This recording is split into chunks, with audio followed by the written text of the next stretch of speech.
Welcome to Becoming Parents Podcast. I'm your host, Jennifer Campbell. I'm a doula in Washoe County, Nevada, a Medicaid provider, a lactation educator, childbirth educator, and mom of 18. You can find me and connect on doulainreno.com. Remember, give a shout out to those who are brave enough to share their stories with us on how they have become parents. Let's dive in. Welcome to Becoming Parents Podcast. I'm the host, Jennifer Campbell, and I have Florence Ann Romano on. I am so excited about this interview today. How are you doing? I'm great, Jennifer. I'm thrilled to be with you. I already feel like the energy is flowing and moving, lots of chemistry. So that's my favorite kind of interview. I love the chemistry. I'm really excited about this because you fall under birth worker, which is unique. I just want you to jump in and start sharing your story of how you got started. And I have a lot of questions, but I want you to jump in and talk about how you got started. I won't be long-winded then in my introduction, but I was a nanny for over 15 years in my life. Loved it, loved it, loved it. I wrote a children's book after I retired from being a nanny. I always use the Mary Poppins phrase, you stay until the wind changes. And the wind changed, and I ended up, retiring from my nanny life, wrote a children's book, Nanny and Me, to help children understand the transition of being cared for by your parents to being cared for by a nanny or a caretaker or a daycare, whatever it might be. The statistic at the time was that over 65% of families in America had a nanny or a caretaker, and I wanted to have a tool for parents or caretakers to use to explain that transition, which oftentimes can be difficult or traumatic for children and parents. And then from there, I became really a childcare advocate and talked about family life and dynamics and values in the media. And then after I started doing all of this media regarding childcare in the new millennium, I started looking around during COVID and thinking, you know what? What happened here during COVID is we all lost our support systems. And that's one common denominator. We all on a global level know what it feels like to lose our support systems. Yeah. And I would see parents, especially, saying, where's this village? Do they just show up at your front door with like a casserole ready to help you? Like, is there a phone number to call? Like, where are these people? And so I was like, you know what? It's time to actually write a roadmap to this village because I believe there is one. So that led me to writing my book, Build Your Village, a guide to finding joy and community in every stage of life. And I created 6 archetypes of villagers. Who do I see myself as of these 6 people? And who do I need of these 6 people in mine? And so now I'm very lucky to get to do a lot of media surrounding childcare, but also personal growth. And so I get to marry both worlds, and it's been really joyful. I mean, that was a super short, very condensed, lots of things. You never became a parent yourself.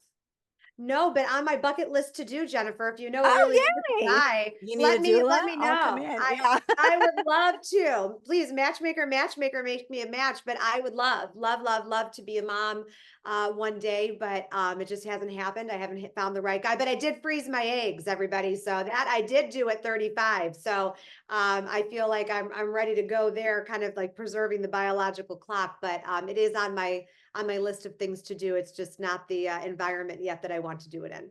I mean, good for you for realizing that it was not the environment to do it in because it's fun to get pregnant and not hard to go through that process, but Sure. to wait and have it not be right. Tell me how you got into being a nanny. As a doula, a lot of doulas, especially postpartum doulas, Yeah.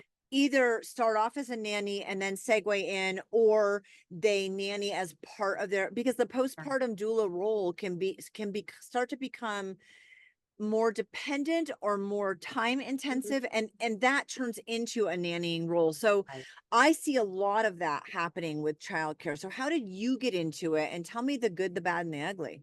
Sure. Oh gosh, that could be a whole different show. Yeah. I got a lot of stories. But for me, I was always interested and curious about human dynamics, but then also even as a child myself, loved babies, loved children, Mm. always wanted to be around them. So I started as a mother's helper, actually, and I would shadow different moms in the community and where I grew up in kind of our cul-de-sac, and I would see what they did on a daily basis, how they took care of their kids. And I was that mother's helper for a couple of years, and I loved it. And then that grew into the babysitting role, and then eventually became the nanny role. And I'll tell you a quick story, one of my very favorites. So one of the little girls that I nannied for, and I still stay in touch with all the kids that I ever nannied for. They're all grown up now, have babies of their own, just completely rocks my soul. But one of the girls that I nannied for, one of the first, she had, I saw her, pardon me, at a wedding several years ago. And it was like a movie moment, Jennifer. I saw her across the dance floor. She saw me. She had moved to the East Coast, so I didn't get to see her as often. And so we like ran toward each other, and what I feel like probably was slow motion, hugged one another. And as I pulled back, we both had tears in our eyes. And she looked at me and said, "I just want you to know, Florence Ann, you are still the voice in my head all these years later." And I just lost it. Even now, I get all teared up thinking about it, because that like is the moment like every nanny wants, is to think, I had some effect. I had some impression. And because just like a parent, I questioned everything I did as a nanny. Was I making them happy? Was I being too strict? Was I giving them the right food? Was I paying enough attention when like three other kids needed me? I felt a lot of the same, I think, pull of that parents did. And so in that moment with her, it just made me feel like the time spent with her, it nourished both of us. And Yeah. so I was very, very lucky. But of course, there was the ugly as well, where I had to have a sit down conversation with parents once, when I laid on a floor for hours with one of the girls I nannied for, because she was sobbing about how she was a disappointment to her parents, and she was throwing up. She was so upset because she had such pressure on her to perform. And I had to sit down with her parents and say, "Listen, I'm seeing something maybe you're not, and we need to work on this together, because this is not healthy for her." And so I had to navigate some moments that I felt I was overstepping perhaps the line of, I'm just the nanny and you're the parent. So I had to figure out how to do it in a respectful way, where I kept the respect and the loyalty of the girl that I was nannying for, and keeping what she talked about with me in confidence, but also going to the parents and saying, you need to know what's going on with your child. So I had to navigate a lot of different waters, swim a lot of different waters, but it prepared me for a lot of things in life outside of being a nanny. And it really, truly was a foundation I will always be blessed by. You spent 15 years as a nanny. I have what I think is a bizarre question or forward question. Mhm. 15 years, it was in your past. You're beautiful. Was that ever a problem?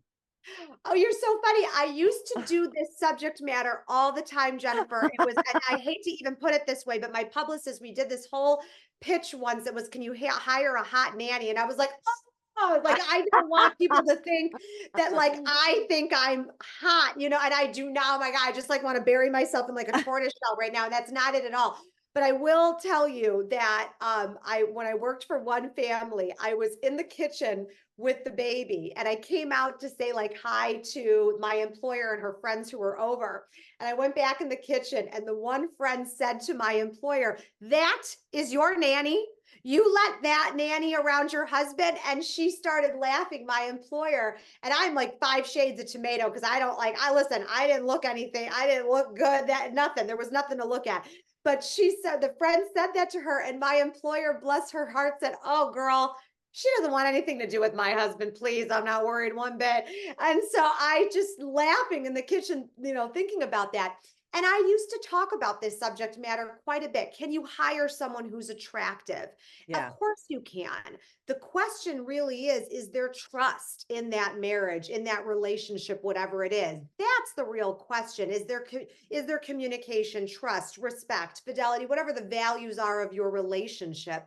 So of course you can hire someone that is attractive, but that's not the issue. The issue is going to Yes. be the relationship. And I wanted to bring it up. I wanted to bring up, what is the issue? Has that ever been an issue? How does this come up?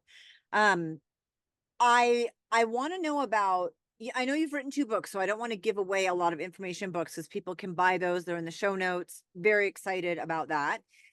What challenges did you have with moving on? How hard was that for you as far as getting attached and then Mhm. knowing that it was time to end this and then starting over again and reconnecting with a family? Yeah. When it was time for me to leave a family, I always feel like divinely that happened. They were moving or the kids had grown out of needing me. And there was this natural evolution to it that didn't make it feel better, but it certainly helped the brain and the heart try to sync up as much as they could. My heart wanted, these kids to be a part of my life and never leave them. And my head knew that the time had come for whatever the case was. But I think for me, it was always about making sure that the children, whatever their age was, knew that I wasn't leaving them because I didn't love them anymore, or that I didn't like the job, or that there was something they did to make it happen. I think oftentimes children, just like in a divorce, they think maybe it's their fault. I didn't ever Mhm. want them to think me leaving was their fault. So I think Nanny and Me, when I ended up writing that book, I used a lot of my own experiences as a nanny, and illustrated that obviously in the book. But it was kind of a love note to all of the children. You'll see that in the Oh. book if you read it. I dedicated to all the kids I nannied for, but it was my always my kind of parting love note to them as I left. That even though our time had come to part, you are forever in my heart. That was really the thesis statement. So it was really about putting the emphasis on the children and making sure mentally and emotionally they understood what was going on and that they weren't losing me. It was just going to be a different season of their relationship with me. I love that. Tell me about, well, I have a couple of questions. The business side of being a nanny, Hmm. because, in similar space, there's doing the nannying, Right. finding the jobs, knowing you're a good match, having those interviews, the consultations, all of that stuff. And then there's the running the business side Sure. of being a nanny. What are some of the challenges or pitfalls, or do you see people struggling with? Because not everybody who's good at nannying is good at running a business. Right, right, exactly. And it's changed a lot since I first was a Okay. nanny. It wasn't, the price point, was different, and Right. the insurance conversation was different.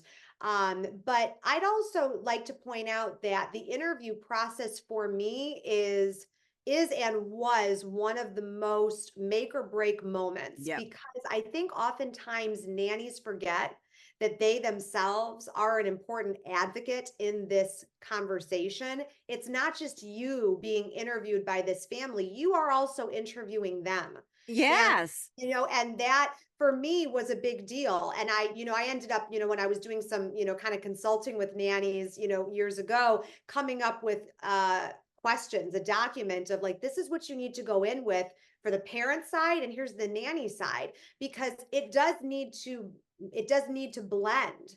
You do need to see if your values align. You need to see if you have the same ideas about discipline or nutrition, or maybe religion is a piece of it, maybe politics is.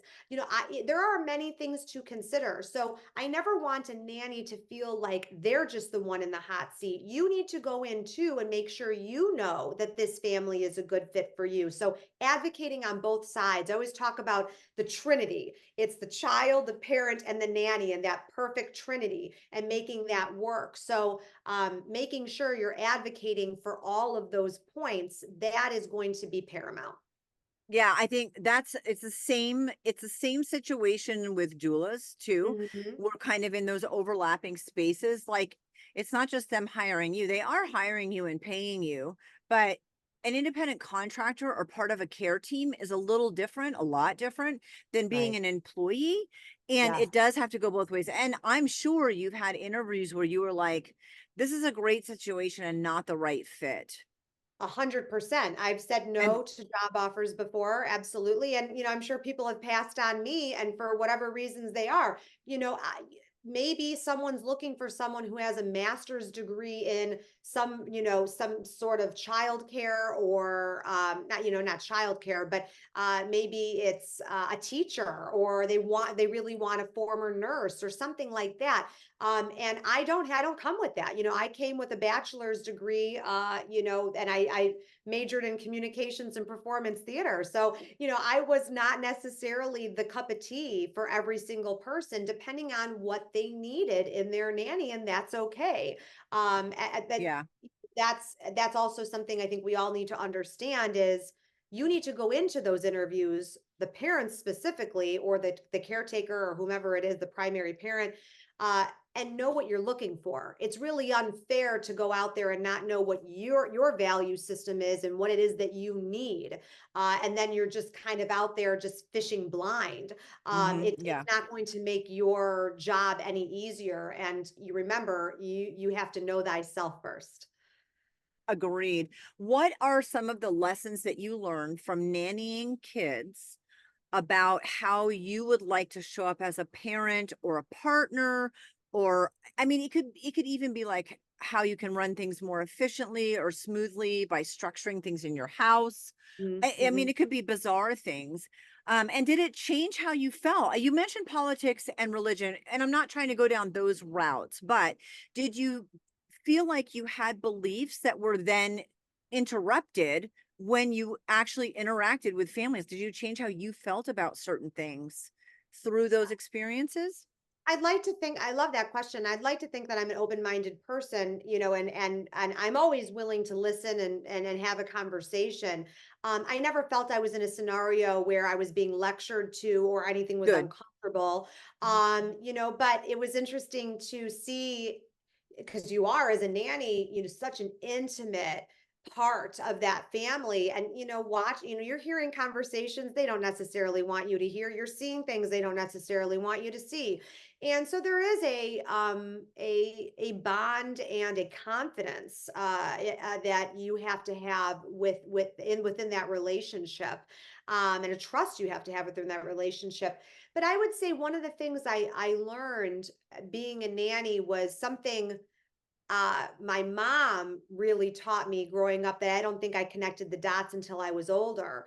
I saw a lot of children that didn't necessarily have a place to go with their parents that was safe, that not physically, Mm, I worked for wonderful people, but emotionally back then it wasn't really cool or hip or whatever it was to go to your parent and trust them with conversations.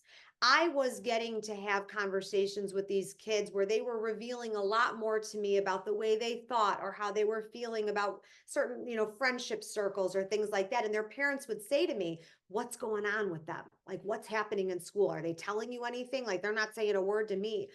And my mom growing up always was that person that I could go to and ask any question, and she wouldn't make me feel stupid. She wouldn't make me feel embarrassed. My dad wasn't that guy, but my mom was. And so I think as a nanny, I always wanted to make sure that I did what my mom did. No matter what, they knew they could ask me a question and I would listen and I would answer and I would never embarrass them.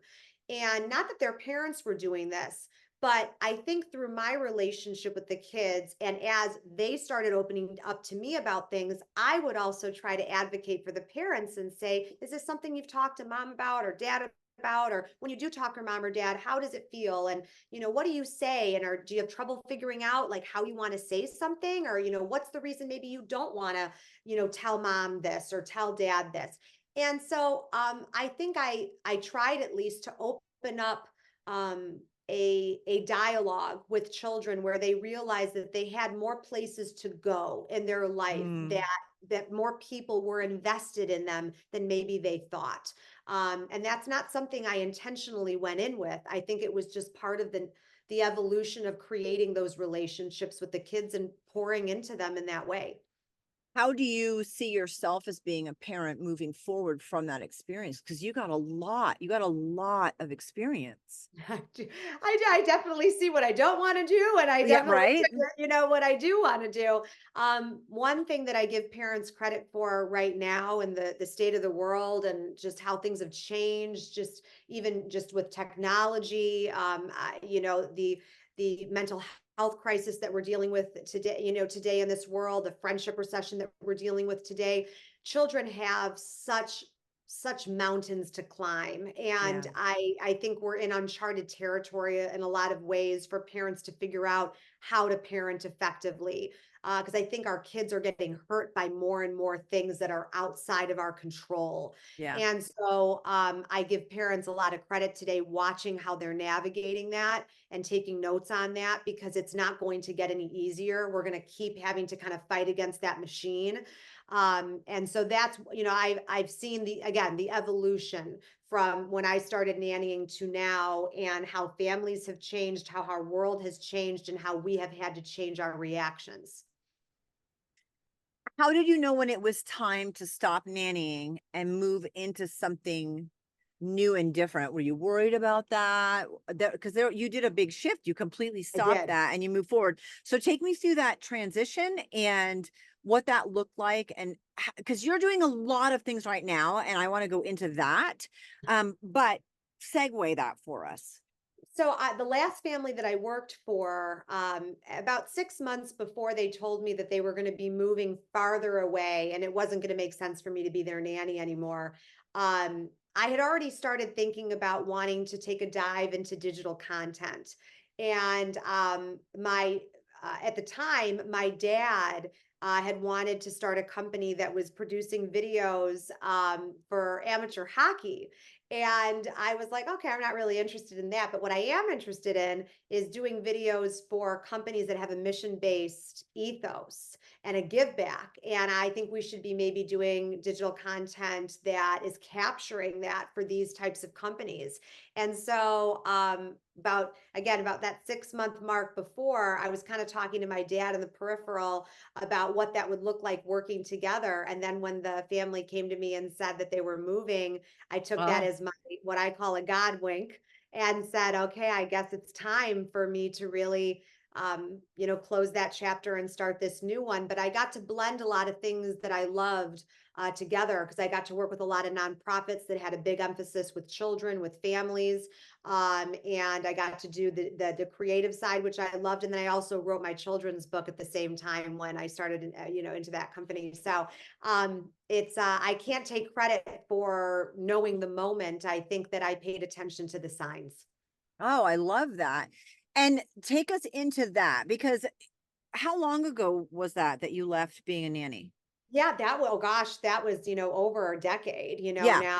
And then I had my company for a great number of years. And then I ended up merging that company with another gal's company a few years ago.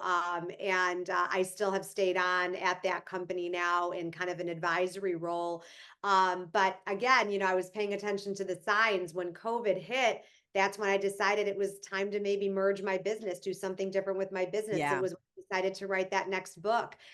So again, the God winks were all around, but I resisted for a bit, but then all of a sudden I started to lean into it, and I was like, all right, stop it.